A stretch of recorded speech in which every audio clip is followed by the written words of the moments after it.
Vamos dar início, então, ao nosso estudo desse domingo, e eu queria começar de uma forma diferente, lendo com vocês o texto que está projetado.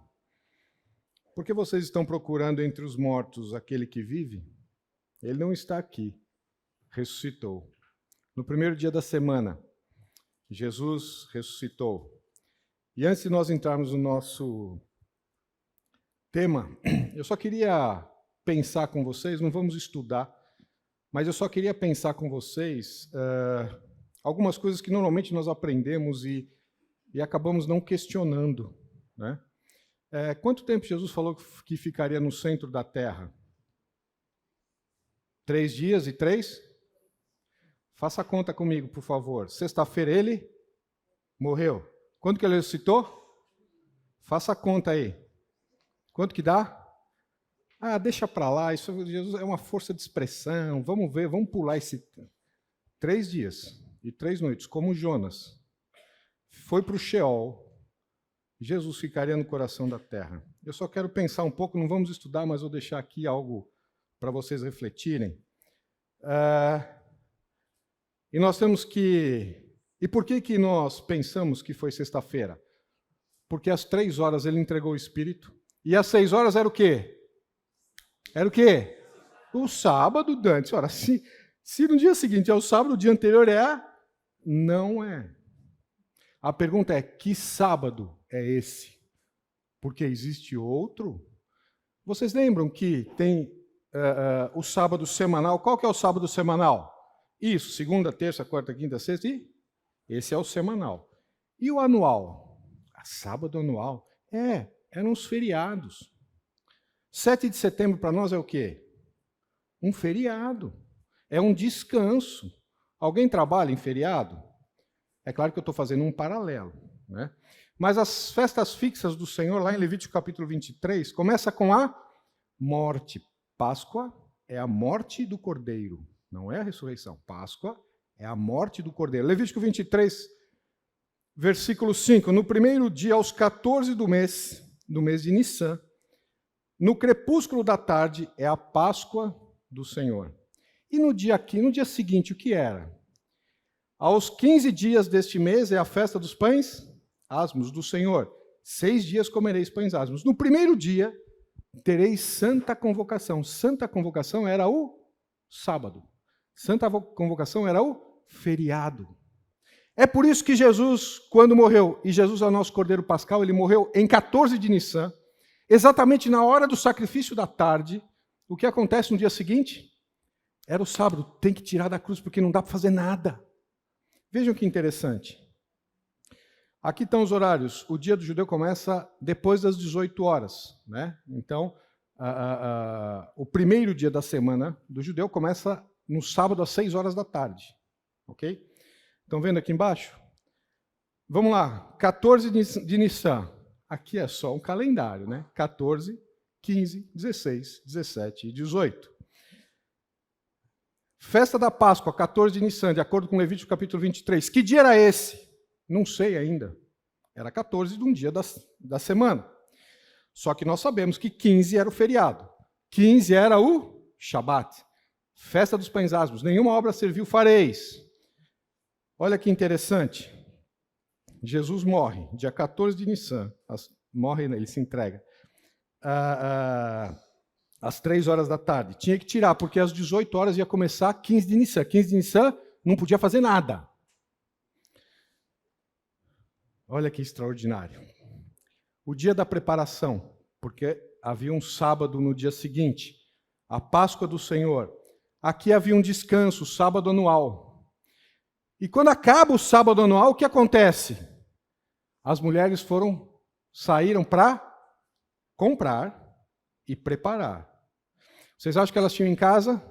Jesus foi julgado de uma noite para um dia. Ninguém sabia o que ia acontecer, exceto o Senhor Jesus.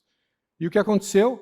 Quando acabou o sábado semanal, elas saíram para fazer as compras e preparar. Vamos preparar tudo que nós precisamos embalsamar o corpo. Quando elas terminam de preparar, o que acontece? Para tudo, porque agora é o sábado semanal. Depois vocês vão ler todos esses textos, vocês vão encontrar isso. E vejam que interessante. Jesus morre na quarta-feira. Quinta-feira é 15 de Nissan, feriado. Sexta-feira saem para preparar os aromas. Sábado é o sábado semanal, para tudo. Ele ressuscita no sábado depois das 18 horas. Elas foram de madrugada encontrá-lo, ele já não estava mais lá. Ressurreição de Cristo. Uma noite, um dia. 2 noites, 2 dias. Terceira noite, terceiro dia. Ficarei 3 dias e 3 noites no coração da terra. É só para pensarmos. Vamos orar? Pai querido, obrigado a Deus pela tua palavra. Obrigado da mesma forma que a tua palavra é precisa. O universo é preciso. E o Senhor é um Deus que atua precisamente nas nossas vidas, em cada um de nós aqui. E, ó Pai, com esse propósito o Senhor nos trouxe aqui essa manhã, que possamos adorá-lo, nos curvando diante do Senhor e da tua palavra, para a obediência, para que possamos ter o nosso caráter transformado ao caráter do Senhor Jesus. No nome de quem oramos, agradecidos pela obra da cruz e a ressurreição, onde o Senhor imputou a nós a sua justiça. Amém. Bem, estamos exatamente no meio do nosso estudo. Hoje passaram 4 domingos e nós teremos mais 4, se Deus permitir. E antes de nós começarmos, eu queria fazer uma pergunta. Por que nós estamos estudando a sabedoria de Deus? Por que vocês vieram para essa sala? Tem alguns outros temas tão interessantes. Mas por que a sabedoria de Deus? Isso, muito bem. A sabedoria de Deus. Este tema não tem apenas a ver em tomarmos as decisões certas, no momento certo, da forma certa. Esse tema tem a ver com a nossa existência. Como assim? Qual o propósito pelo qual nós somos criados? Vocês sabem? Ou seja, deixa eu mudar aqui a pergunta. Por que eu e você acordamos essa manhã? É claro que você já fez essa pergunta. Você nunca fez essa pergunta para você? Algumas pessoas não me acham muito normal, não, porque eu faço algumas perguntas diferentes, né? Quando eu acordo, eu já acordei. Algumas vezes eu já abri o olho e falei, mas por que eu não morri essa noite? Por que eu acordei? Qual o propósito que eu acordei? Para quê? Será que é para trabalhar? Para ganhar um pouco mais de dinheiro? Para trocar de carro? Para comprar uma casa? Para viajar? Qual o propósito? Por que eu abri o olho essa manhã? Né? Tem outras perguntas dessa, como, por exemplo, por que nós nos vestimos, por que comemos, né? Mas a Bíblia fala de todos esses temas de uma forma extraordinária. Mas a pergunta é, por que eu e você acordamos hoje? Em outras palavras, qual é o propósito? Por que eu e você vivemos? Né? Abram lá, por favor, para Efésios. Efésios capítulo 1. Isso tem a ver do porquê que nós estamos estudando esse tema. Dante, por que você não viu isso no começo? Porque nós queríamos ver exatamente no meio do curso, no meio desse estudo, que é apenas o início de algo para quem quer estudar sabedoria e se aprofundar. É para nós entendermos onde estamos e para onde vamos caminhar no estudo desse tema. Efésios capítulo 1, versículo 3 diz, Bendito o Pai, o Deus e Pai de nosso Senhor Jesus Cristo, que nos tem abençoado com toda a sorte de bênçãos espirituais nas regiões celestes em Cristo. Assim como nos escolheu nele, antes da fundação do mundo, para sermos santos e irrepreensíveis perante ele, e em amor nos predestinou. Nos colocou um limite no horizonte para ele, para a adoção de filhos, por meio de Jesus Cristo, segundo o beneplácito, segundo a determinação da sua vontade. Para quê? Primeiro aspecto. Para que tudo isso? Para louvor da glória de sua graça. Para que a bondade de Deus fosse manifesta. Tudo isso aconteceu para louvor da glória da sua graça. Para entendermos a bondade de Deus. Ok? Continuando. E que ele nos concedeu gratuitamente no amado, no qual temos a redenção pelo seu sangue, a remissão dos pecados, segundo a riqueza da sua graça, que Deus derramou abundantemente sobre nós em toda a sabedoria e prudência, desvendando-nos o mistério da sua vontade. Desvendando o mistério da sua vontade, segundo o beneplácito, ou a aprovação que propuser em Cristo, de fazer convergir em Cristo, na dispensação da plenitude dos tempos, todas as coisas, tanto as do céu como as da terra. Nele, digo, no qual fomos também feitos herança, predestinados segundo o propósito daquele que faz todas as coisas conforme o conselho da sua vontade, a fim de que? Qual é o objetivo e o propósito de tudo isso? Do amor de Deus, do seu plano de redenção, de ter nos vindo buscar e nos salvado, né, no seu sangue. Com que objetivo? Para sermos, para louvor da sua glória. Se nós imaginamos que nós somos os protagonistas da nossa história, perdoe-me em dizer, não somos. Nós não somos os atores principais da nossa história. O ator principal e o protagonista é o Senhor Jesus e a sua obra. Eu e você vivemos para esta glória. Não para nós vivermos uma vida mais tranquila, não para Deus nos dar aquilo que nós vamos ter mais conforto, ou aquele desejo profundo que nós... Não vivemos para isso. Você não acordou, eu e você não acordamos para isso. Eu e você acordamos para louvor da glória do Senhor Jesus. Está claro isso? Mas houve um problema no Éden. O que aconteceu no Éden? Vamos resumir bastante, todos aqui sabem muito bem de todo esse contexto, mas o que aconteceu no Éden? Nós morremos.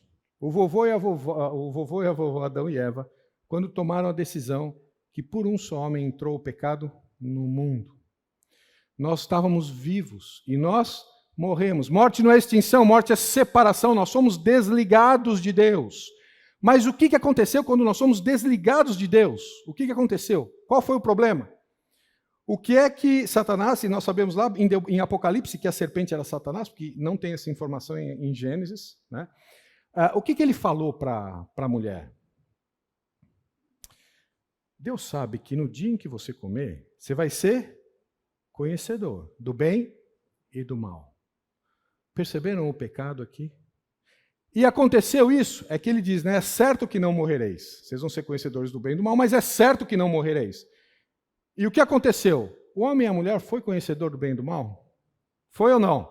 Deus diz, agora eles se tornaram como um de nós, conhecedor do bem e do mal. Mas com um problema.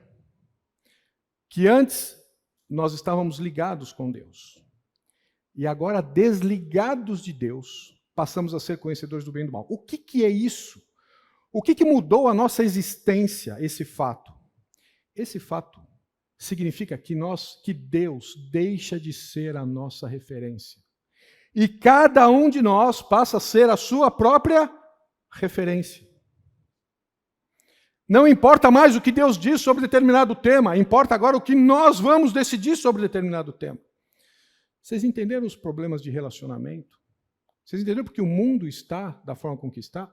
Porque cada um tem a sua verdade. Ah, você pensa diferente de mim? Então você fica com a sua verdade e eu fico com a minha. No relacionamento com Deus, não é assim. No relacionamento com Deus, aquilo que pensamos não interessa. É Deus quem é a referência de cada um de nós. E sendo uma única referência, é por isso que nós, agora eu entendi, por isso que nós conseguimos agora ser uma unidade, porque agora a referência é uma só, o cabeça é um só. Não são várias cabeças que mandam e entendem e ditam o que é certo ou não. Percebemos o problema do ser humano? E a obra de redenção de Cristo veio exatamente fazer o quê? Nos, 2 Coríntios, reconciliar com Deus. Opa! Estávamos desligados pelo pecado.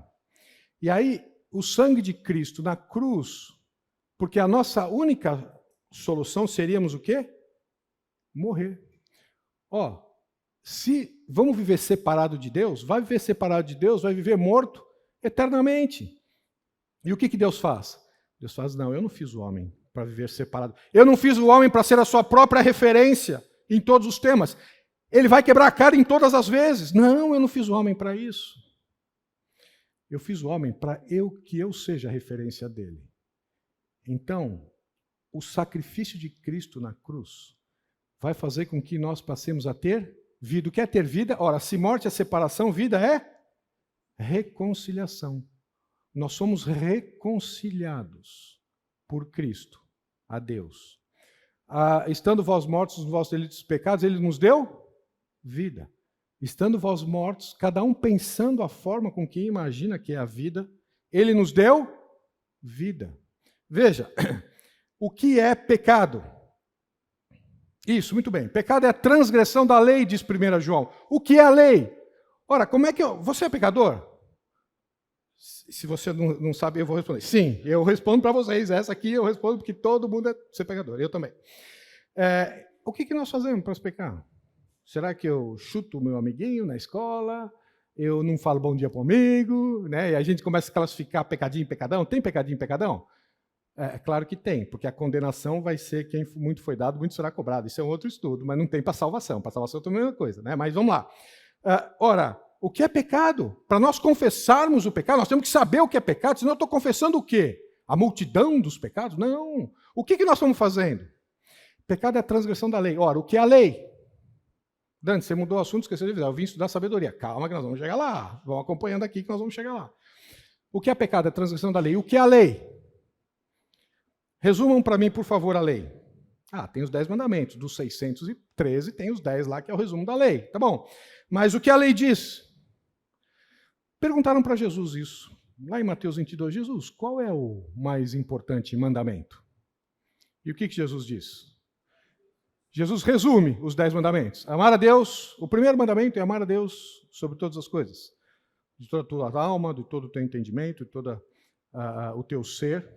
E o segundo, semelhante a este, é amar ao próximo. Como? A ti mesmo. Depois esse padrão muda, é amar ao próximo como eu vos amei, mas é porque não tínhamos o Espírito na primeira aliança. Mas vamos lá. Percebam que Jesus resume o resumo. Jesus pega toda a lei, e o tabernáculo faz parte da lei, por exemplo. Depois que Deus deu os 10 mandamentos, Ele deu o tabernáculo e sabia que o homem não ia cumprir. E aí deu a solução, que era a morte do cordeiro.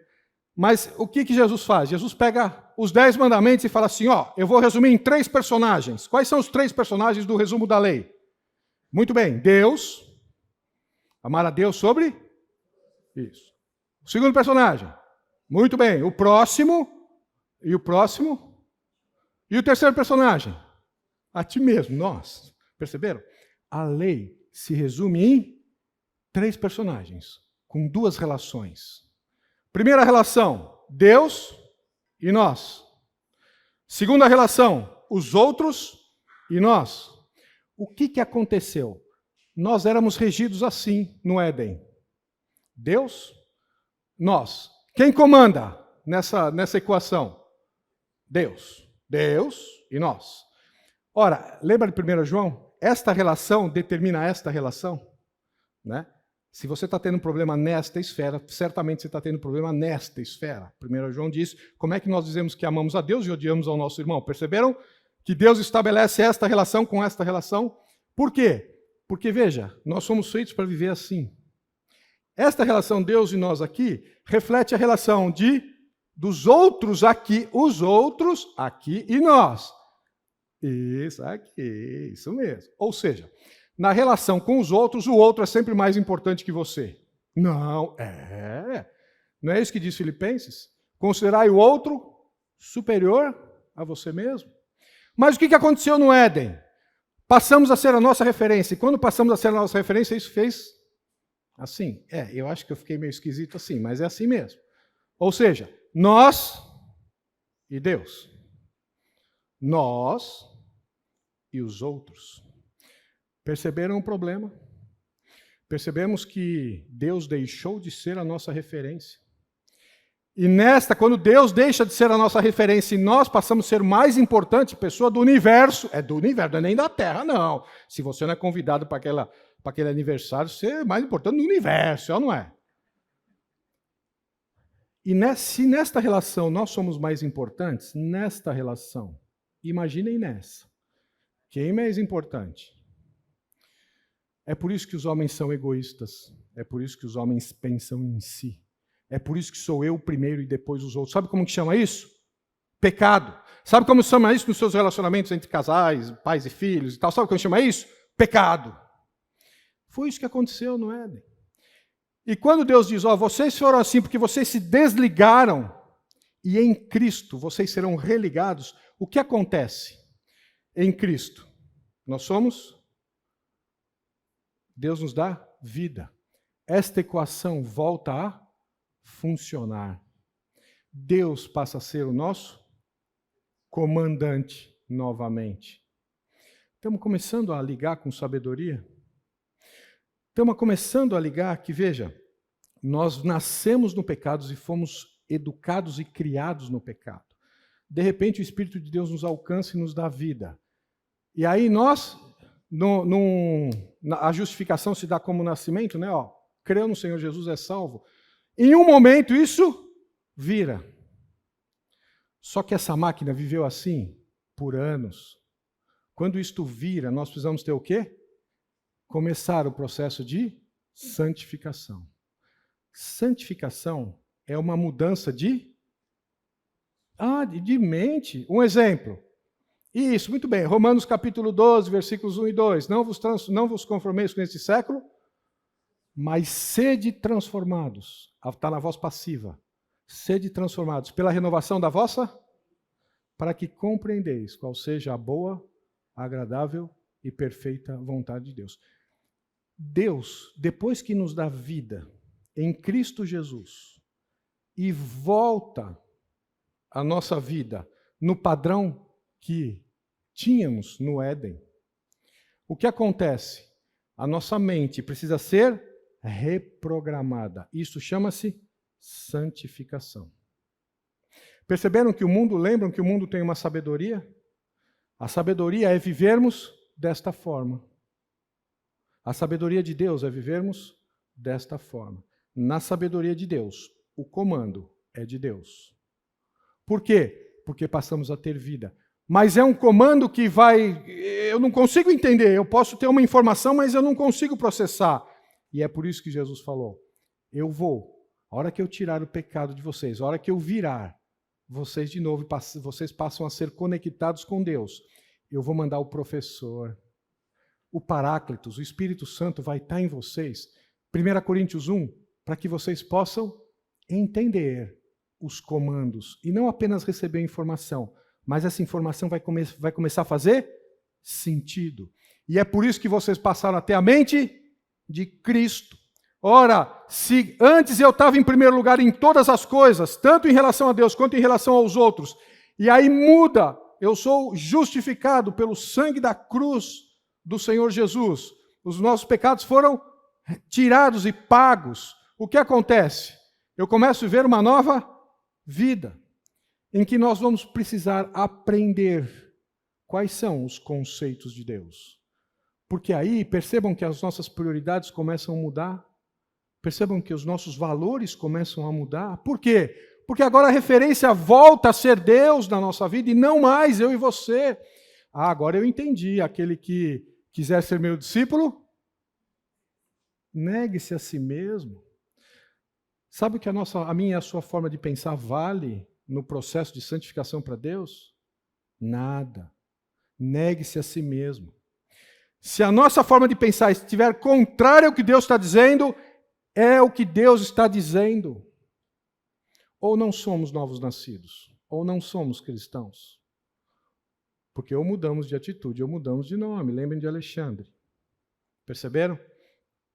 Agora é o que Deus está dizendo. Mas nós não temos capacidade. Eu estou colocando o Espírito. Negue-se a si mesmo, morra.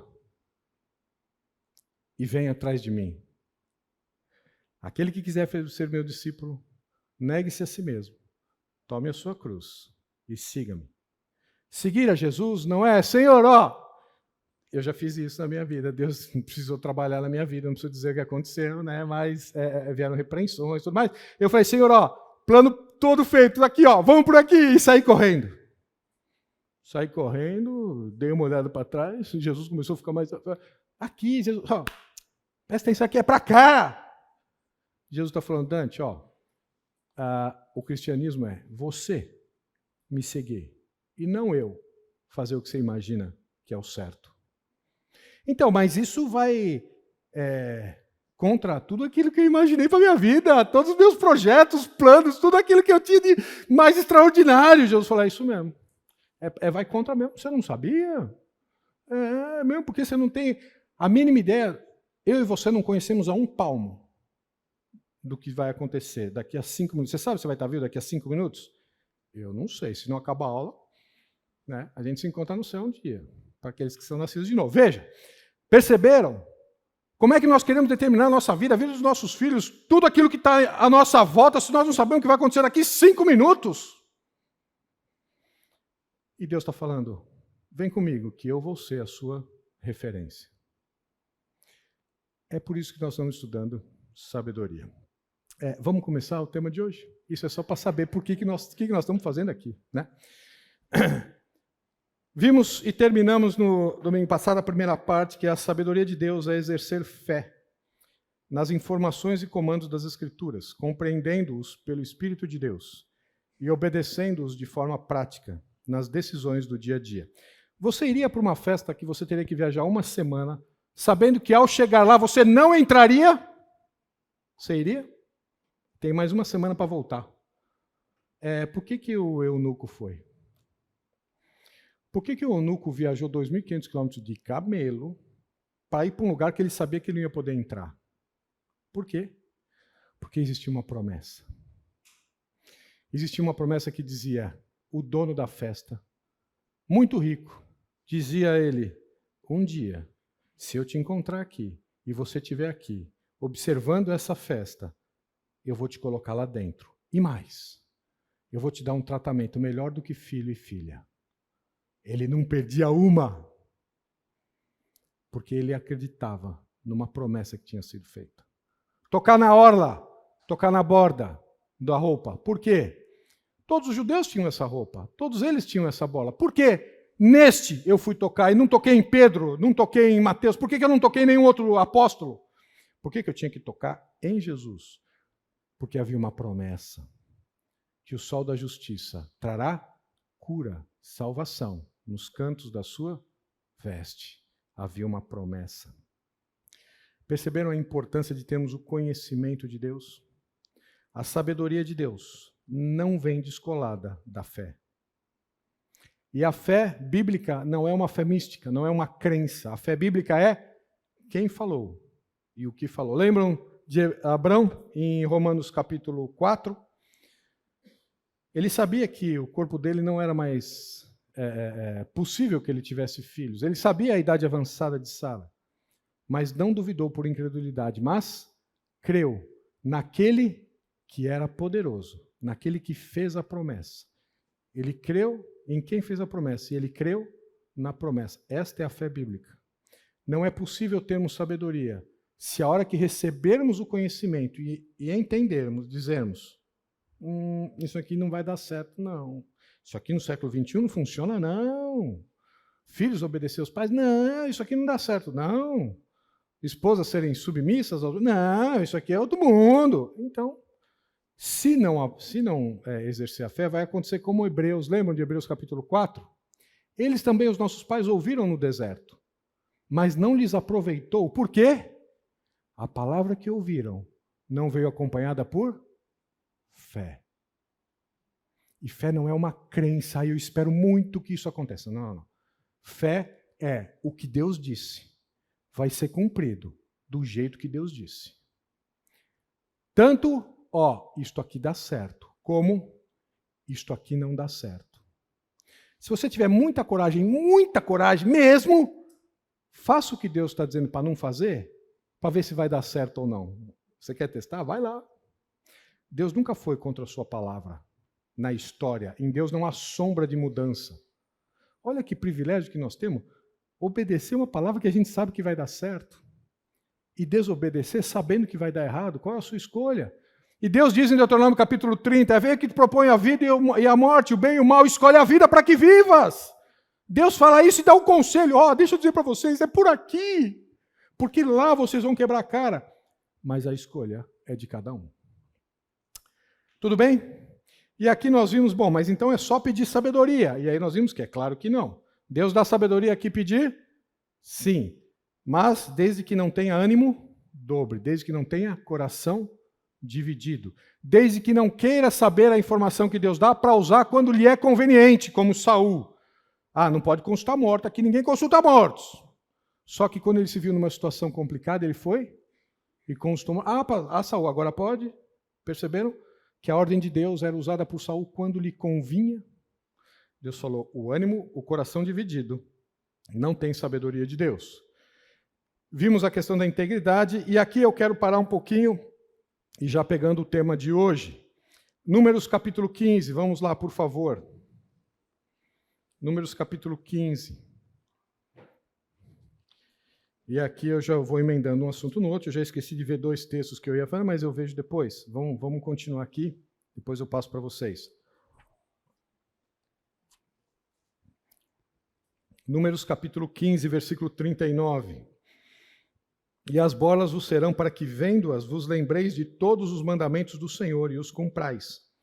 E não seguireis os desejos do vosso coração, nem dos vossos olhos, após os quais andais adulterando. Veja, Deus nos criou como seres adoradores. Todo ser humano é um ser que adora. Adoração tem a ver com uma outra pessoa. Ninguém adora objeto. O objeto é apenas a exteriorização do ser adorado. Entenderam? Lembraram do bezerro de ouro? O bezerro de ouro era apenas a exteriorização da decisão que eles já tinham tomado no coração. Lembram disso ou não? Podemos voltar. Normalmente, eu estou vendo vocês me olharem com bastante atenção, normalmente eu não fico desta forma quando a gente tem estudo. Normalmente eu fico andando. Isso eu aprendi com um professor de cursinho. O professor de cursinho, ele ficava desta forma e todos ficavam olhando para ele, né? E ele voltava para casa com uma satisfação imensa, né? Todo mundo prestando uma atenção. Nunca vi, né?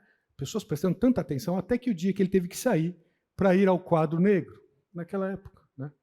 E ele percebeu que todos continuaram olhando para o mesmo ponto fixo na sala. E às vezes eu vejo vocês não mexem nem a sobrancelha, mas eu espero que todos estejam aqui.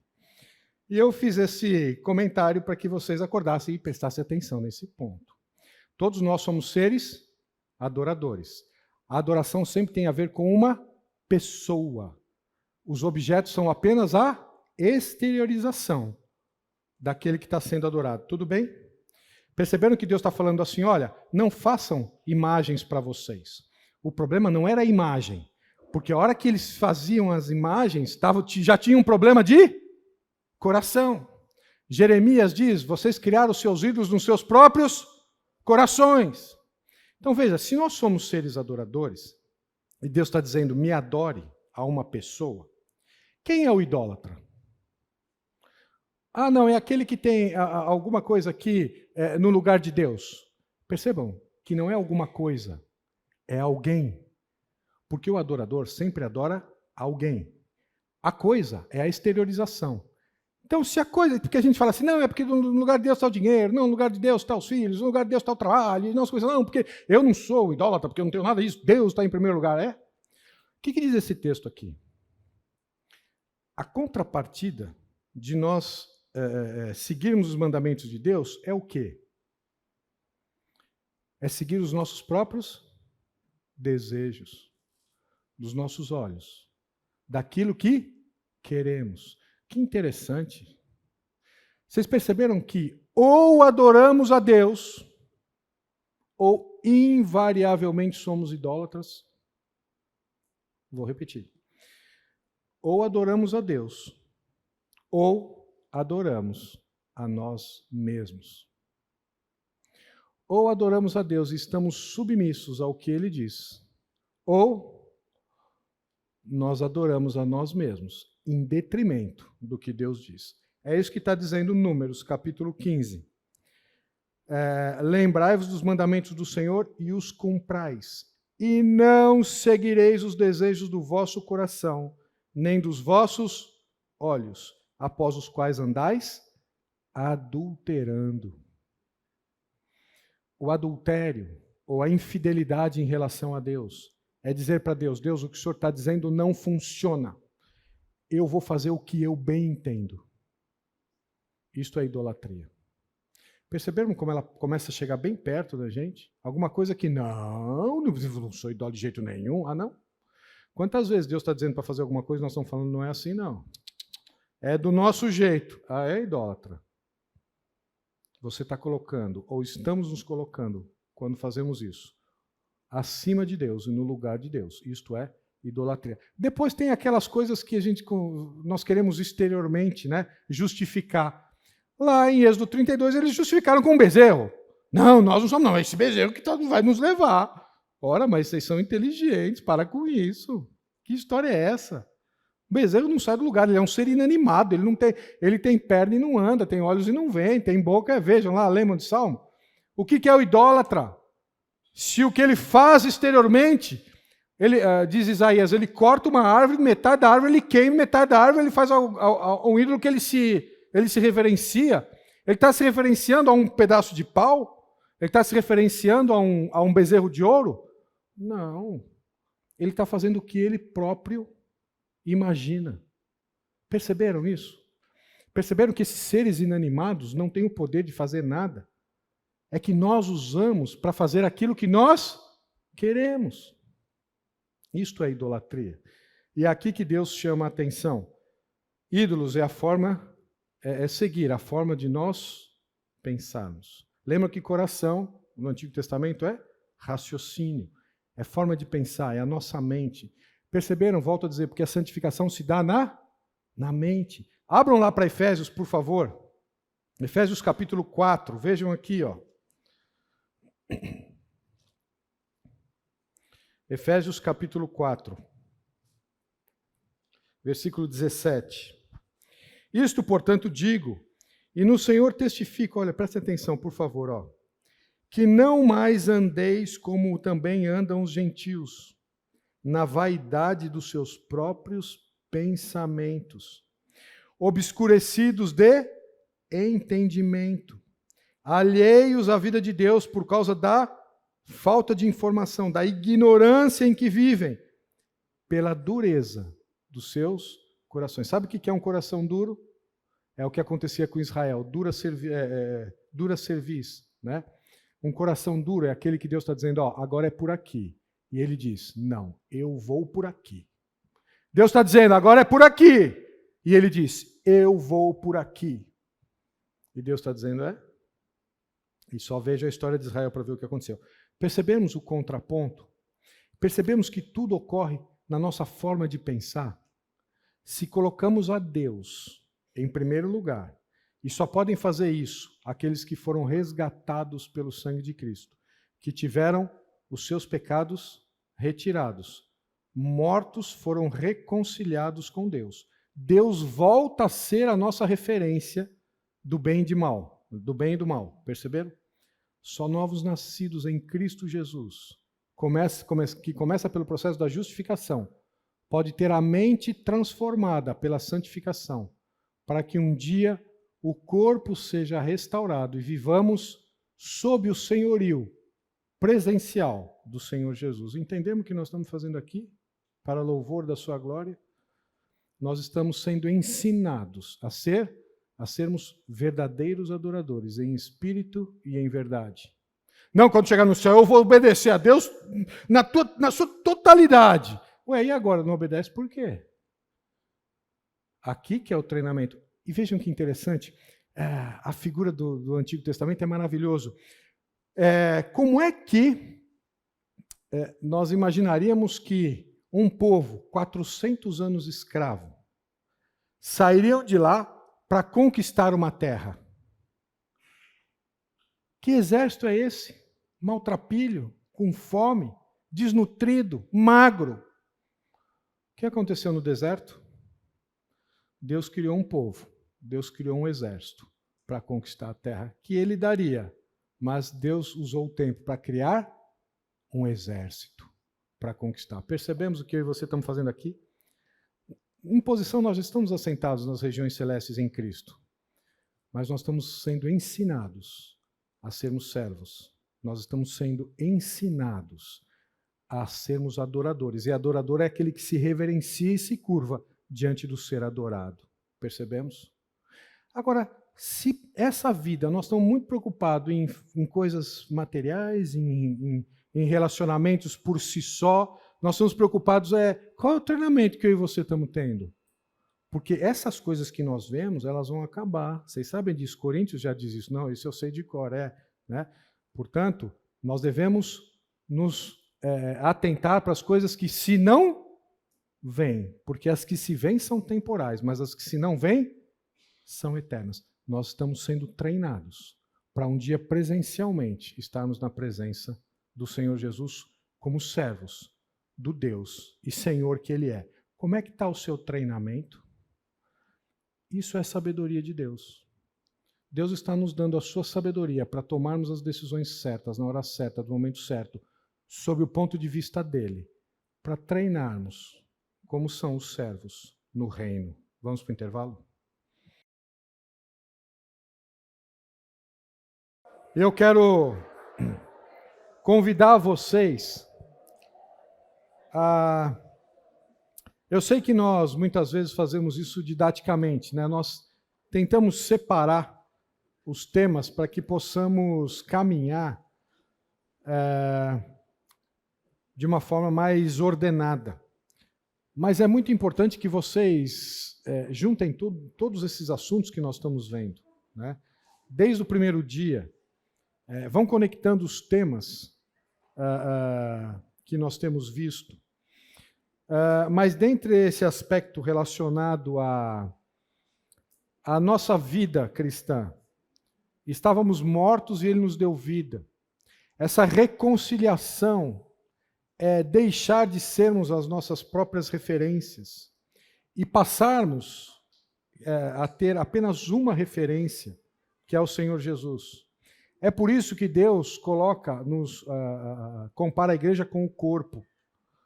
Um corpo onde um braço não pensa por si só, onde uma orelha não pensa por si só, onde o pé não pensa por si só, mas eles estão todos conectados. Mas um só pastor, um só rebanho. Perceberam? Por quê? Porque voltamos a ter uma só referência. Deixamos de ser a nossa própria referência. Quem é a sua própria referência? São os gentios que andam obscurecidos nos seus pensamentos. Nós, cristãos, pensamos a mesma coisa. Temos um mesmo Senhor. E se Ele é nosso Senhor, é Ele quem nos comanda. As regras e as diretrizes vêm dEle e não de mim ou de vocês. Perceberam? Esse é o Evangelho. Isto é a nova vida em Cristo, né? E Deus, depois que somos justificados, Deus começa a nos santificar, para que um dia redimidos, possamos viver na sua presença, sendo servos, e Ele, Senhor. A vida eterna começa aqui. Esse treinamento, essa formação de caráter, começa aqui, que é a nossa mudança da forma de pensar. Ele é o Senhor, e nós somos os servos. Mulheres, tenham isso, a submissão como um privilégio. Estávamos falando no intervalo. E como falar isso para as pessoas que não conseguem entender, né? Satanás cegou o entendimento dessas pessoas. Como que a gente faz? Deus usa o método da testemunha. O que Ele fez na minha vida e na sua vida, Ele nos colocou em lugares estratégicos. Você pensa que eu e você trabalhamos onde nós trabalhamos porque consegui aquele emprego dos sonhos. Tá vendo? Já voltou, sinal, não se preocupe que agora começa oficialmente. Vamos lá. E vocês imaginam que nós moramos onde nós moramos porque nós conseguimos morar naquele condomínio ou naquela casa, ou naquele apartamento, ou no campo, ou na praia. Não é nada disso, não. Deus nos fez como testemunhas e nos colocou dentro do seu propósito em lugares estratégicos que Ele tem no plano dEle, que é para a glória dEle. E às vezes nós estamos onde estamos por causa de uma pessoa. Você sabia disso? E aí quando cumprimos aquela função dentro do corpo, do propósito de Deus, Deus vai e nos tira, nós ficamos bravos. Senhor, por que o Senhor me transferiu? Por que eu saí desse emprego? Por que eu mudei dessa vizinhança? Por que eu saí dessa igreja e fui para outra? E Senhor, isso está contra os meus planos. E Deus está falando, mas você não é protagonista, você não é o autor principal dessa história sua. O plano é meu. Nós podemos ter objetivos comparados com a eternidade de curto prazo. Comparado com a eternidade, qualquer objetivo que você tenha de 20, 30 anos é de curtíssimo prazo, ou não é? Mas Deus tem propósito. É diferente. Entendamos que devemos viver nos propósitos de Deus. E muitas vezes Deus falou para os discípulos, o que eu faço agora vocês não vão compreender. Lá na frente vocês vão compreender, mas não vou ficar explicando tudo a todo tempo, a todo momento para vocês. Venham pela fé e vamos andar juntos. É isso que ele fez com José no Egito. É isso que ele fez em Moisés quando foi tirar o povo. Não foi assim? Ou ele deu todo o plano antes. Moisés, vem cá, vou te falar tudo que vai acontecer, detalhe, dia, hora. Deus sabia? Falou? Não. Por quê? Porque Deus conta o ponto final. Qual que é o nosso ponto final? Ele falou, Moisés, eu vou tirar o povo do Egito, vou te usar. Ele não falou que o faraó ia endurecer 10 vezes, que o negócio ia ser duro, que o povo ia ficar contra ele. Não falou nada disso. Ele falou, Moisés, eu vou usar para tirar eles do Egito. José, perdão. Eu começo a atrapalhar os personagens. Né? José, eu vou fazer você a lua e as estrelas, e 11 estrelas se dobrarem. O sol e as 11 estrelas se dobrarem para você. E aí os irmãos, ele fala para os irmãos, e fala assim, mas José, você vai apanhar, rapaz, está pensando o quê? Mas Deus não falou para José, você vai ser vendido como escravo, depois você vai para o Egito. Aí você vai ser colocado em honra, aí a mulher vai querer deitar com você, você vai voltar para a cadeia. E aí não falou nada disso. Interessante, né? À medida que seguirdes. Percebam? E qual é o objetivo, o ponto final da nossa vida? Deus já falou ou não? Falou ou não para você? Não falou? Deixa eu dizer para você, falou sim, está lá em Romanos 8. O propósito de Deus para mim e para a sua vida é transformar o nosso caráter ao caráter do Senhor Jesus. Quer queiramos, quer não, quer gostemos, quer não, quer aceitemos ou não, segundo a aliança, eu vou tirar o coração de pedra e vou colocar o coração de carne e farei com que guardeis os meus mandamentos. Eu serei o seu Deus e vocês serão meu povo. Eu farei isso em vocês. Então veja, se esse é o ponto final, Deus, me conta para chegar lá, o que o Senhor vai fazer na minha vida? Vai as dificuldades e tal. Deus fala, vamos junto. Você vai viver pela fé comigo. Eu vou colocando as premissas e você vai se posicionando em relação às premissas colocadas, mas que eu vou formar o seu caráter lá no final. Eu vou. Entendemos qual é o objetivo? Entendemos que eu e você estamos vivendo? Entendemos que às vezes Deus nos tira de algum lugar e nós achamos que foi o chefe, nós achamos que foi aquela pessoa, aí ficamos bravos. E Deus está falando, não, eu só estou querendo usar você em outro lugar agora. Agora você vai ser importante em outro contexto. Se nós conhecermos o propósito pelo qual nós somos feitos, a nossa vida vai ser diferente. Tudo bem? Vejam lá, voltando então do intervalo. Isaías 57. E não costumo dar essa colher de chá, mas agora eu dei, está aqui, olha lá. Os textos estão aqui. Porque assim diz o alto e o sublime, que habita na eternidade, e cujo nome é santo.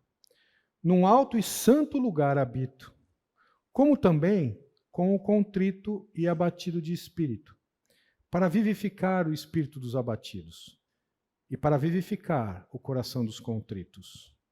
Deus habita a eternidade, habita os céus, mas habita com o contrito e com o abatido. A minha pergunta é, Deus habita em você? E essa pergunta é, quem é o contrito e quem é o abatido? É só ler o texto seguinte, Isaías 66. Porque a minha mão fez todas estas coisas, e assim todas elas foram feitas, diz o Senhor.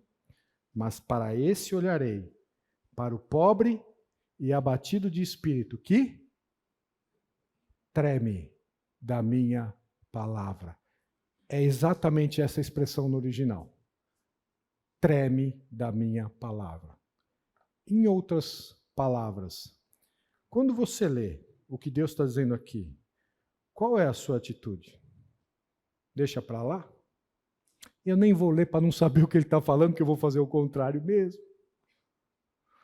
Olha, Deus, o Senhor está dizendo isso, eu não tenho capacidade para fazer isso aqui. Não quero fazer isso aqui. Por mim eu ia para o outro lado, Senhor, mas o Senhor está dizendo que é assim. E sendo assim, eu vou precisar abrir mão de muita coisa que eu quero. De alguns projetos que eu tinha em mente, que na minha cabeça seriam extraordinários. É isso mesmo. É com esse que Deus habita.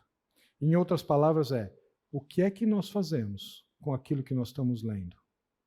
Deixa para lá? Deus não habita com esses. Deus habita com o abatido e com o contrito. E abatido e contrito não é chegar assim com aquela aparência, né? Tudo bem, como Deus quiser, eu sou tão humilde. Não, humildade não é isso, não. Tem gente que é tão humilde que tem orgulho de ser humilde, já viram isso? Ele é tão humilde, ele é o mais humilde de todos. Mas humildade não é isso. Jesus não é aprender de mim que sou manso e... O que é mansidão e o que é humildade? Humildade é dependência. E mansidão é submissão. Jesus falou, aprendam de mim, que sou dependente de Deus e submisso à vontade dele, para viver a vida de vocês. Como é que nós somos submissos e dependentes de Deus? É da sua palavra, é o que ele está dizendo, do jeito que Deus está dizendo, da forma com que ele está dizendo. Por exemplo, deixa eu aqui dar um exemplo.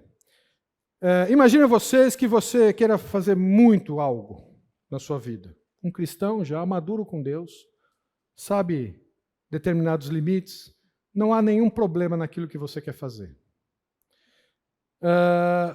Só que em determinados momentos é uma linha tênue, especialmente para aquele que é novo na fé. Aquele que é novo na fé, ele normalmente tem aquilo como algo que eu não sei se é pecado ou não. Um exemplo mais concreto, Paulo. 1 Coríntios capítulo 8. Paulo falava, olha, eu sei que atrás de cada ídolo tem um demônio, mas as carnes sacrificadas a eles não interessa, não tem problema nenhum. Eu posso comer a hora que eu quiser, do jeito que eu quiser, quando eu quiser. Não é isso? Só que Paulo diz o seguinte, se um irmão meu, que é fraco na fé ainda, não tem a maturidade adequada, olhar para mim e ver que eu estou comendo, e ele fala assim, não, Paulo está comendo, ora, mas se Paulo está comendo, eu vou comer. E aí ele vai lá e come. Só que quando ele come aquela carne sacrificada ao ídolo, ele fala, não devia ter feito isso. E agora não devia ter feito isso, eu pequei. Não, mas Paulo fez e o que Deus diz lá em Coríntios? A consciência daquele que é fraco na fé foi golpeada por ver você, Paulo, fazendo algo que em si não tem nenhum problema. Mas a consciência dele foi golpeada.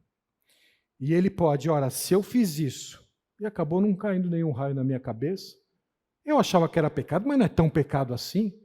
Eu vou fazer algumas outras coisas que eu estou achando que não é tão pecado, e aí eu vou fazer outras coisas, e aquele nosso irmãozinho vai começar a pecar, por não ter uma definição correta dos critérios que Deus estabelece. E a consciência daquele nosso irmãozinho, novo na fé, que vai crescer, Deus vai levá-lo à maturidade ainda, mas naquele momento, ele olhou para alguém que era referência, fazendo alguma coisa que para ele, ao fazer, foi pecado. O que Paulo fala? Nunca mais vou comer carne na minha vida. Por quê? Porque nesta forma de pensar, em que Deus é a nossa referência, nós deixamos de sermos os mais importantes. Quem é mais importante agora é o nosso irmão. Já tomamos alguma decisão com a sabedoria de Deus? Sabedoria de Deus é isso. Não é para tirar 10 naquela prova que você não estudou. Não. Sabedoria de Deus é abrir mão em favor do outro. Não, mas isso não é pecado. Não, mas qual o problema de fazer isso? Não, mas aquele irmãozinho que cresça. Não, mas então eu... e Deus está dizendo, então, mas na minha referência, o seu irmão é mais importante que você. Não é isso tratar os outros em honra, superior a si mesmo? Casais, comecem a praticar isso dentro de casa, porque o método de Deus é de dentro para fora, né? Então, na sua casa, você, marido, a sua esposa é mais importante que você. Em outras palavras, ela é o seu chefe no trabalho. Você chega na sala do seu chefe chutando a porta segunda-feira e fala, hoje eu não quero trabalhar, não aguento mais esse lugar. Aí você faz isso? Nada, você acorda mal-humorado, o pastor vai lá e fala, bom dia, chefe, alguma coisa para eu fazer? Você não queria estar lá, era o último lugar que você queria estar na vida.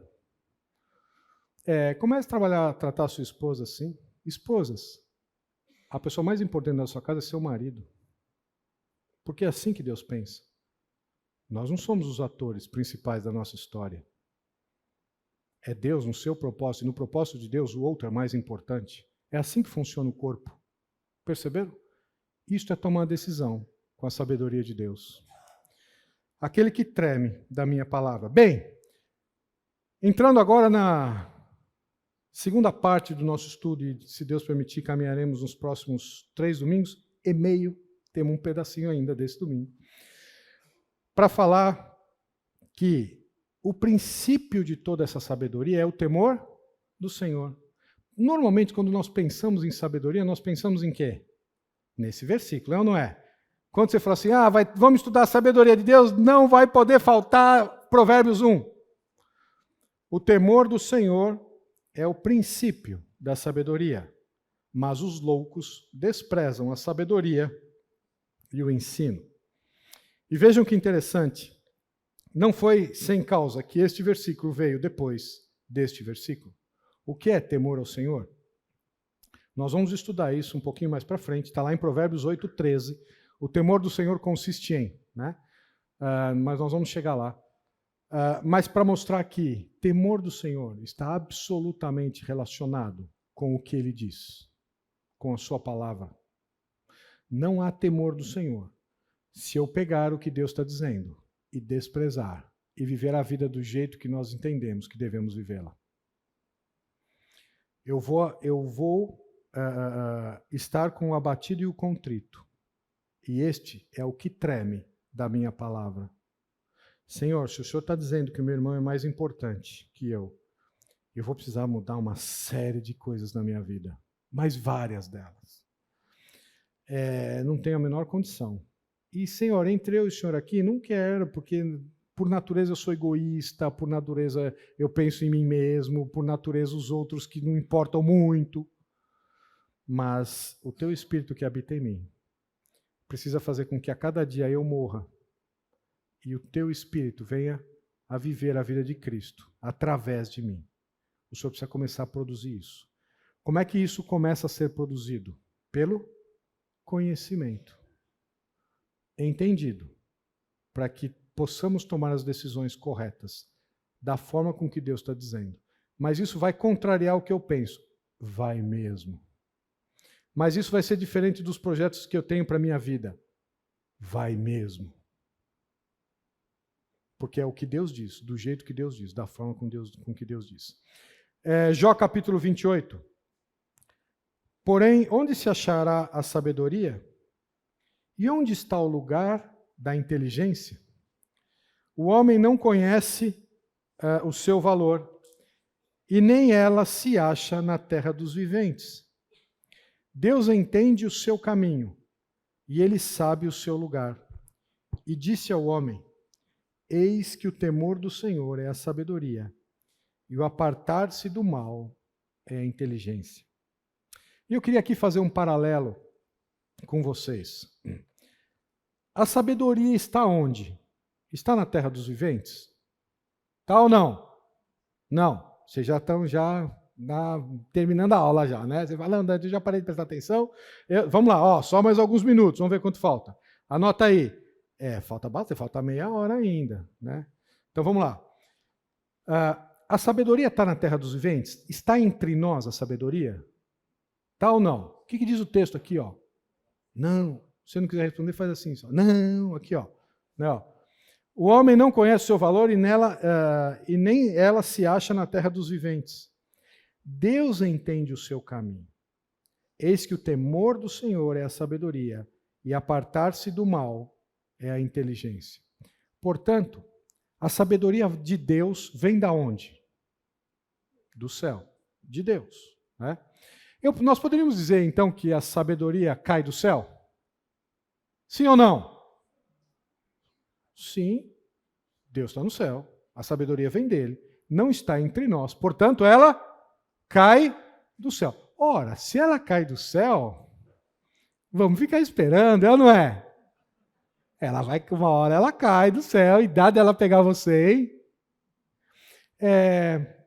Existem alguns paralelos na Bíblia que são muito interessantes, né? Quando eu falo cai do céu, qual é o primeiro exemplo que você lembra? Do maná. O maná caía do céu. E como é que se dava, hein, o maná? Era só abrir a boca assim, ó, e ficar esperando cair? Dá de cair na boca, hein? Que ó, vai cair certinho, tem um monte caindo. Era como orvalho. Como é que se dava o maná? Oi? Números 11, abram lá, por favor. Números capítulo 11.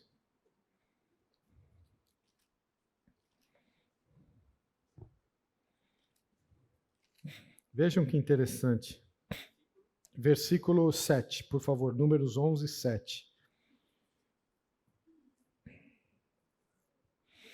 Era o maná como semente de coentro, e a sua aparência semelhante à de bedélio. Espalhava-se o povo e o colhia, e em moinhos o moía, ou num grau o pisava, e em panelas o cozia, e dele fazia bolos, e o seu sabor era como de bolos amassados com azeite. Quando de noite descia o orvalho sobre o arraial, sobre esse também caía o maná. Que interessante! O maná também caía do céu. Mas o que precisava fazer? Precisava fazer o quê? Trabalhar. Vai moer. Vai cozinhar. Para que ele vire um bolo. Para que você possa comer. Que figura interessante. A sabedoria também cai do céu. Mas você vai ficar paradinho e vai falar assim, vamos ver se ela me acerta agora. Aí você muda um pouquinho de lado. É assim? Não. É como a prata.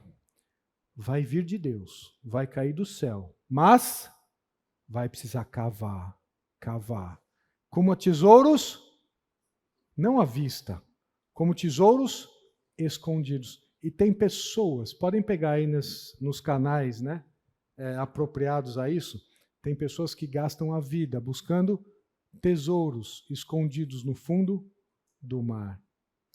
Mas nós não temos tempo para ler e para nós nos posicionarmos diante da sabedoria de Deus, que tem tudo a ver com a minha e a sua existência. A sabedoria de Deus não é apenas para tomar uma decisão segunda-feira que vai ser uma ótima decisão para o nosso futuro, não. A sabedoria de Deus tem a ver com a nossa existência. Porque a sabedoria de Deus muda a nossa forma de pensar para a forma de pensar de Deus. E passamos a ter uma única referência para vivermos a vida. Mesmo que o resultado da nossa vida seja, como diz Isaías, cerrado pelo meio. Mortos ao fio da espada, como diz Hebreus, os heróis da fé. A gente só pega a primeira parte dos heróis da fé. E a segunda parte? Andaram maltrapilhos ali, né? E o que Deus diz desses?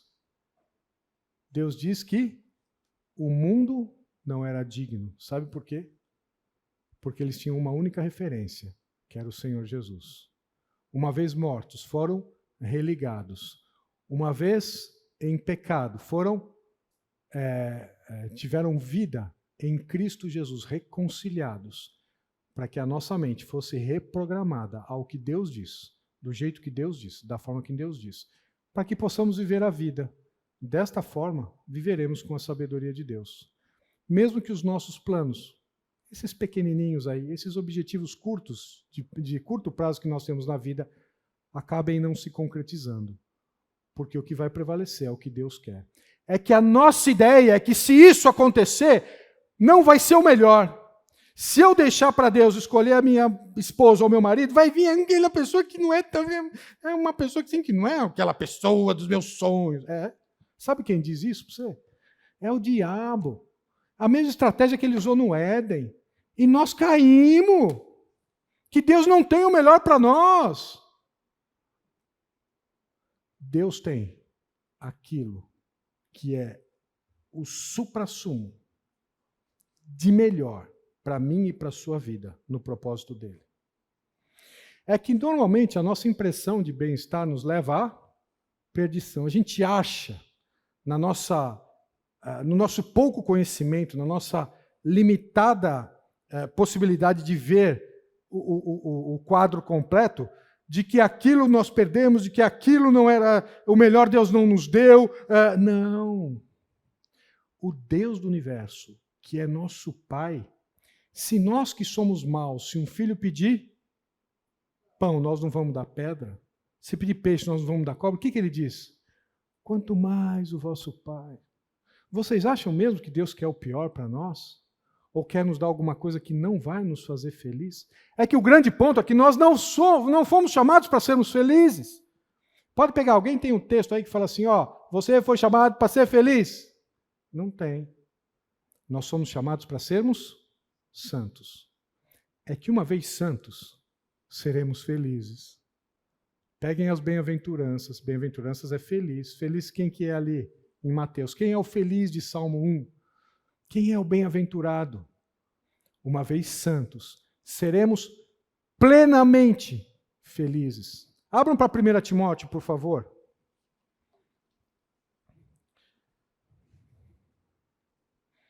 1 Timóteo capítulo 6, versículo 17, diz assim: exorta aos ricos do presente século que não sejam orgulhosos, nem depositem a sua esperança na instabilidade da riqueza, mas depositem a sua esperança em Deus, que tudo nos proporciona ricamente para o nosso aprazimento, para o nosso prazer.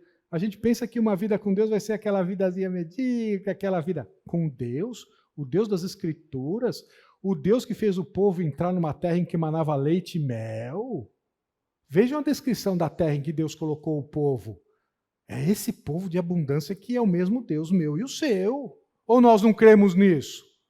Ou nós achamos que uma vida com Deus vai ser uma vidazinha medíocre, uma vida de eu vou para a igreja, volto para a igreja, leio a Bíblia. Não, Deus das Escrituras. Ora, vamos verificar o que Deus fez. Deus fez Salomão, o homem mais inteligente e mais rico que houve. Que mais? Davi colocou na posição que colocou, José.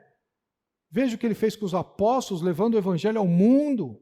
Esse é o propósito de Deus. O temor do Senhor, tá? No que ele diz.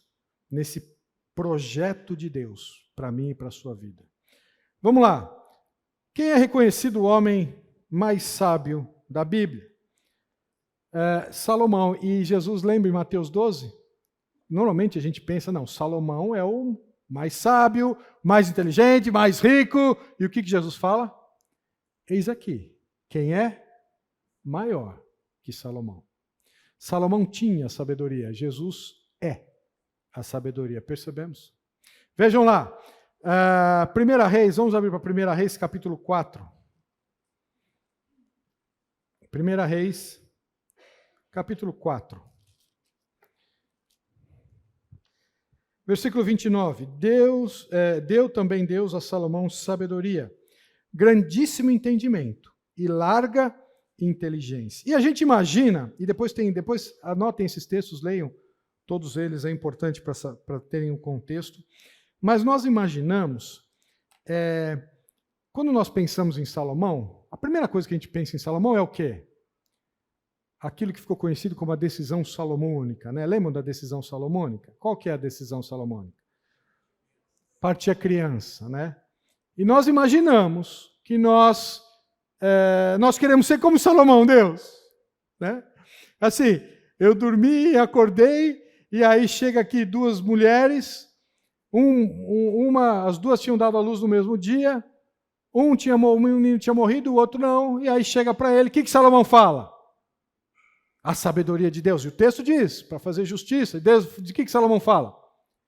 Divide a criança. E aí a mãe verdadeira fala o quê? Não, divide não, deixa então para ela. O que Salomão fala? Então você é a mãe verdadeira. E aí nós queremos ter essa sabedoria.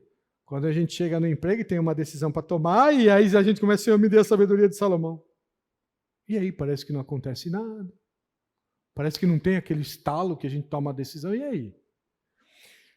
é porque nós olhamos isso como uma foto. Vamos olhar a vida de Salomão? 1 Reis, capítulo 3. Voltem uma página aí, por favor. Vejam que interessante. Versículo 5. Em Gibeão apareceu o Senhor a Salomão de noite em sonhos, disse-lhe Deus, pede-me o que quiseres que eu te dê. Respondeu Salomão, de grande benevolência usaste para com teu servo Davi meu pai, porque ele andou contigo em fidelidade e em justiça, e em retidão de coração perante a tua face. Mantiveste-lhe esta grande benevolência, e lhe deste um filho que se assentasse no seu trono, como hoje se vê. Agora, pois, ó Senhor meu Deus, tu fizeste reinar a teu servo em lugar de Davi meu pai. Não passo de uma criança, não sei como conduzir-me. Teu servo está no meio do teu povo que elegeste, povo grande, tão numeroso que não se pode contar. Dá, pois, ao teu servo um coração o quê? O que diz na sua tradução aí? Cheio de inteligência, um coração compreensivo. Sabe o que diz no original? Senhor, me dê um coração que ouve. O que é sabedoria? Aquele que ouve. O que Salomão pediu? Sabedoria. Mas Salomão não pediu alguma coisa que caísse um raio na cabeça dele para ele tomar a decisão. Salomão falou, Senhor, me dê um coração que ouve tudo o que o Senhor disser que é para fazer, para que eu faça. Foi isso que Salomão pediu. Salomão falou o seguinte, Senhor, me fala como é que eu tenho que caminhar. Aonde que eu tenho que pisar?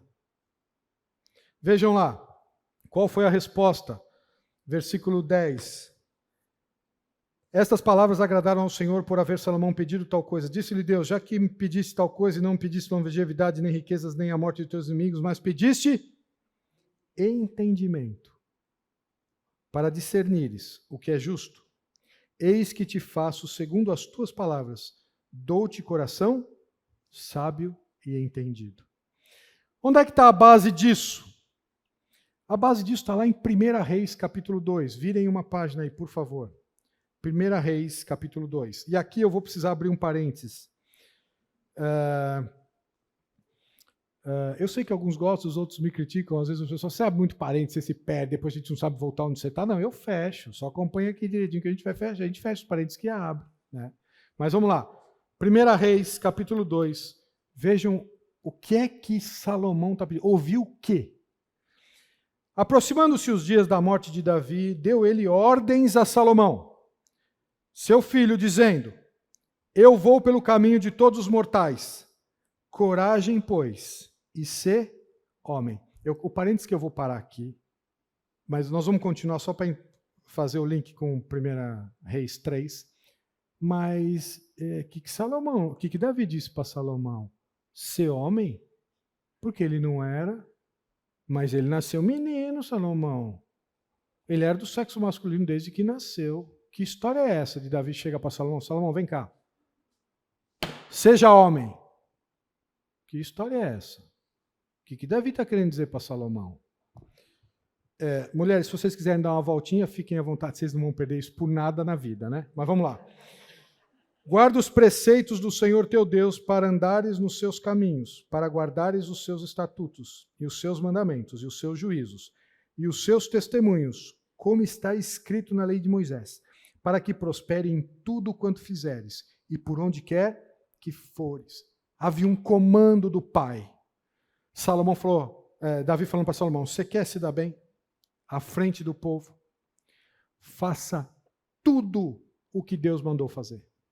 Não se desvie em nada do que Deus está falando. Guarde todos os seus preceitos, guarde para andares nos seus caminhos, guarde todos os seus estatutos, os seus mandamentos, guarde tudo o que Deus está dizendo. Perceberam o que Salomão está pedindo? Senhor, faz-me ouvir tudo o que o Senhor está dizendo. E Deus disse, eu não só vou fazer você ouvir, como eu vou fazer você entender todas as coisas. E o que fez de Salomão?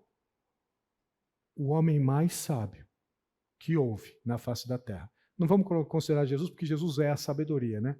O Salomão foi o homem que mais teve sabedoria de Deus. Por quê? Porque ele falou, eu vou andar no passo que Deus está mandando andar. Perceberam? Agora o parênteses está no ser, seja homem, Salomão. Mas ele podia ter dizer para o pai, mas eu já sou, pai. O que Davi estava querendo dizer? E aqui, nós precisamos parar um pouquinho e entender esse contexto. Vamos para Êxodo, capítulo 18, por favor. Quando eu estava lendo e estudando esse tema, me veio essa referência de Jetro, quando chega para Moisés e fala para ele, Moisés está falando, está muito pesado. E aí Jetro chega para ele e fala assim, olha, vá lá escolher alguns homens para colocar embaixo de você, para liderar o povo, e só subir para você os problemas que eles não conseguirem resolver. Mas esses homens vão ter características. Quais são as características desses homens? Capítulo 18, versículo 21. Procura dentre o povo homens capazes, homens tementes a Deus, homens de verdade, que aborrecem a avareza. Põe-nos sobre eles por chefe de 1000, chefes de 100, chefes de 50 e chefes de 10. E esse texto me impressiona demais. Homens aqui. Deus nos chama a sermos homens de verdade. Por quê? Tem homem de mentirinha? Ora, se tem o de verdade, tem aqueles que não são de verdade, né? Usam calça comprida só. Nasceram homens. Mas Deus fala, vai lá no meio deles. E busquem homens, primeiro, capazes, que têm habilidade, que saibam fazer. Segundo, homens que temem a Deus. E o que é temer a Deus? É obedecer o que Ele está dizendo. Isto é temor de Deus. Homens que quando Deus está dizendo, agora é por aqui. Agora é por aqui.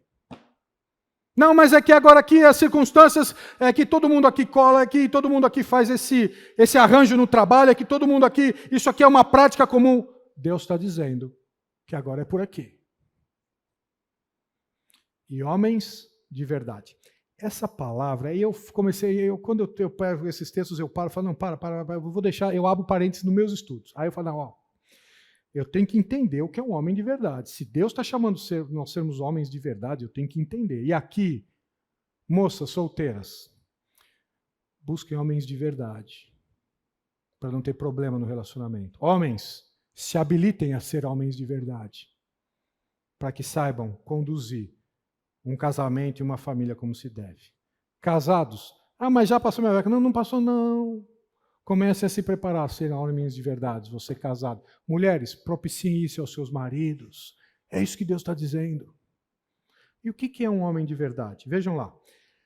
Vocês lembram aquelas características que nós vemos daqueles que têm a sabedoria e as características presentes no reino? Vocês lembram desses slides? Não. Não, né? Então vamos voltar lá, não tem problema. Vocês não lembram, nós vamos voltar lá.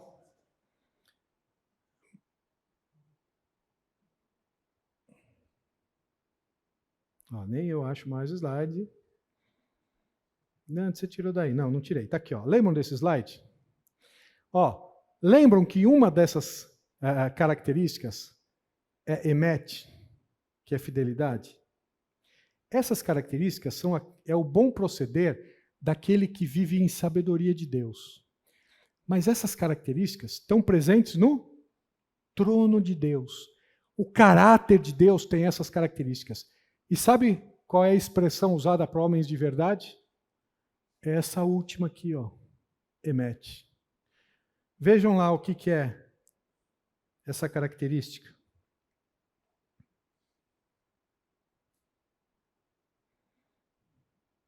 Aqui, emet é firmeza, fidelidade, verdade, credibilidade, estabilidade, constância, confiabilidade.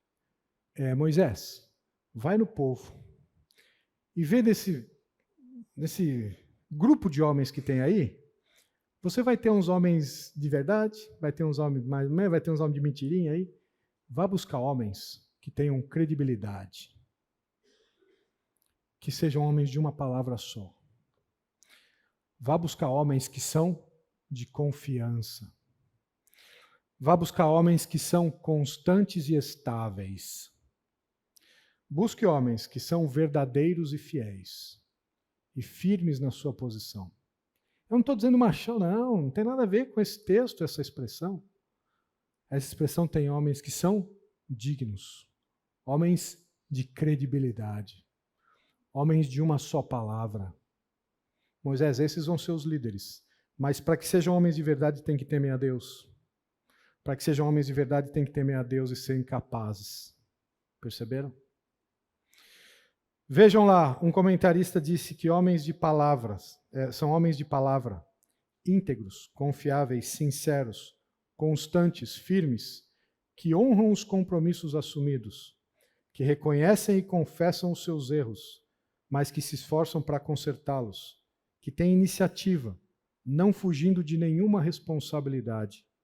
Homens corajosos e de credibilidade. Salomão, Davi disse a ele, seja homem. Homens, como é que nós estamos posicionados hoje?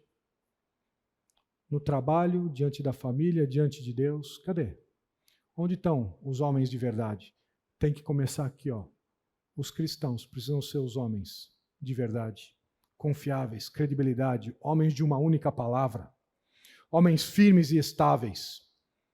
Não que não tenhamos as nossas dúvidas, os nossos momentos de incredulidade, mas vamos voltar para o Senhor, temente a sua palavra e depender dele, que o Senhor vai nos firmar. Salomão foi o que foi, porque Davi vira para ele e fala, Salomão, seja um homem. E certamente Salomão falou, bom, o que é um homem, pai? Deve ter se referido e entendido o que Jetro falou a Moisés. Vá buscar um homem de verdade, com uma característica que está presente no caráter de Deus. Uma característica que é o bom proceder do sábio que usa a sabedoria de Deus. Mas sabedoria de Deus é fazer o que ele está falando. Homens de verdade temem a Deus e fazem o que Deus está dizendo. No namoro, por exemplo. Como é o seu namoro? Homens de verdade fazem o que Deus está dizendo e como tem que ser. Maridos, como é que é o tratamento do relacionamento íntimo com as suas esposas? Homens de verdade fazem o que Deus está dizendo para fazer. Como é que são as contas e as finanças? Homem de verdade trata desse tema como Deus está falando para tratar. Dante, mas se for assim vai dar certo. Mas vai dar certo mesmo. Mas o casamento é o ápice da criação de Deus para mostrar Cristo à igreja. Esse negócio funciona e funciona mesmo. Mas a responsabilidade, primeira, é nossa dos homens. Sempre quando houver um problema na família, a responsabilidade primeira é dos homens. Não estou dizendo que não há responsabilidades outras, mas a primeira é dos homens. Salomão, vai ser homem. 1 Reis capítulo 4, vamos voltar lá.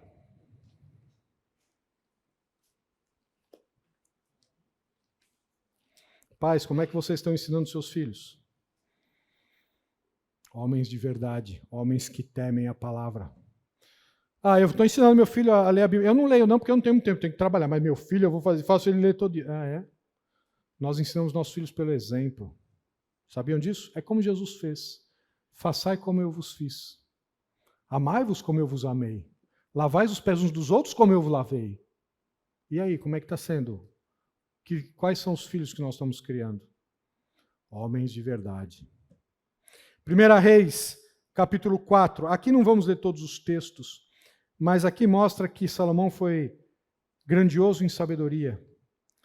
Foi rico que a rainha de Sabá olhou e falou, eu pensei que você fosse rico e inteligente, mas você é muito mais do que eu imaginei e do que falam por aí.